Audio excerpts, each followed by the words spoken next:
Welcome back to Firestorm Games and another episode of the Hobby Table. In this video we'll be looking at how to quickly paint the Armiger Warglaives, which will allow you to get them onto the tabletop in no time at all. When assembling your Armiger Warglaives, I would recommend only part building your miniature. Build the main torso and legs, but keep all the armor panels, head, exhaust and weapons separate. This allows us to save a lot of time by spray painting these areas in their dominant colour. For the armor panels, use Games Workshop's Mephiston Red Spray paint, and for the rest of the miniature, use the Leadbelcher Spray paint. If you wanted to add the chevrons to the top of your Warglaive, you will need to start with a black spray paint before using masking tape to cover the areas you want to add the chevrons to. Then you can spray over the whole area with your Mephiston Red. After removing the tape, you should be left with a black and red canopy. We will then be using the masking tape to mark out the black chevrons.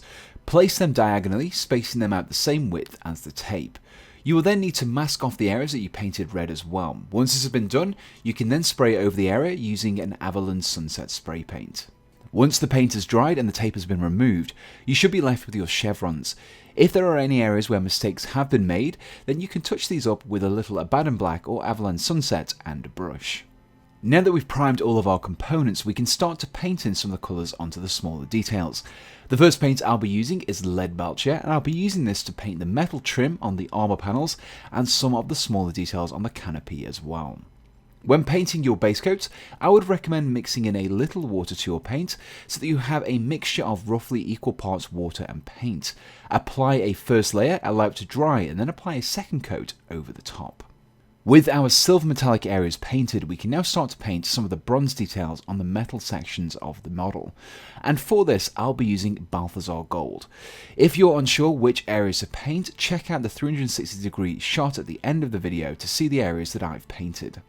Painting these areas will help to break up the large areas of silver metal and help to bring out some of those smaller details. And also don't forget to water down your paint a little when applying this base coat. Now that our base coats have been applied to the metal and armour panels, we can now apply a wash of Agrax Earthshade to help improve the detailing in the miniature. First of all, we will be applying a targeted wash to the gaps in the armour panels using a thin brush. This will really help these panels to stand out. Once the panel line wash has been applied, we can now apply our Agrax Earthshade over all of the metal areas of the miniature, but this time we want to mix in some water again. Roughly equal parts wash to water should suffice. This wash will have two effects, the first of which will darken down the recesses, creating shading and improving the level of detail. Secondly, the brown wash will give the metal an oily effect, perfect for representing machinery. There are a few pipes and cables dotted across the miniature that we want to pick out, and for these areas I'll be painting them using Abaddon Black. The final areas left to paint on our Armiger Warglaive are any lenses or glass areas. We want to start off painting these areas with a base coat of Moot Green, as green will really contrast nicely against the red armour. With our base coat of Moot Green completed, we now want to finish off painting our lenses and glass areas with a wash of Biel-Tan Green, which will help to darken down the outer edges of these areas, giving us a slight glowing effect. And here we have the finished Armiger Warglaive, who you can see I've fully assembled and also based. If you enjoyed this quick guide to getting your Warglaive painted and onto tabletop in no time at all, then please do let us know in the comments below, along with your suggestions for any future tutorials you would like to see us tackle. You can find Forgebane and all the paints used in this video on the Firestorm Games web store for 10% off the RRP, and you can find a link to the site in the description below.